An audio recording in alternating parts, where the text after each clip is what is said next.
po tayong full gospel church para lahat ng ginagawa po natin ay base ho sa Biblia. So, bago ko po ipag-pray si Marlon, meron po akong isang talata na babanggitin po dito dahil napakahalaga po na ang Biblia, ang salita ng Diyos ay dapat po natin na basa-basahin at bago natin pakainin natin ay physical buhay, pakainin muna natin ating spiritual na buhay. So, bago natin pag-pray, sabi nga po ng Biblia, sabi niya dito sa Psalms, awit, sa verse 20, chapter 22, verse 9, hanggang verse 10, sabi niya, nung ako'y iluwal, ikaw, O Diyos, ang aking patnubay. Magmula sa pagkabata, ako'y iyong iningatan. Kaya naman mula noon, sa inyo na umaasa.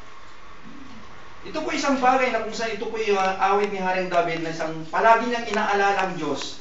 Habang dumaraan ang buhay ni Haring David, habang dumaraan ang taon sa kanyang buhay, palagi niyang inaalala ang Diyos. Nang sabi nga dito na nung ako'y iluwal, ikaw na, O Diyos, ang gumabay sa akin. Alam ba niyo, napakahalaga po na ang buhay natin ay ginagabayan ng Diyos. Dahil isang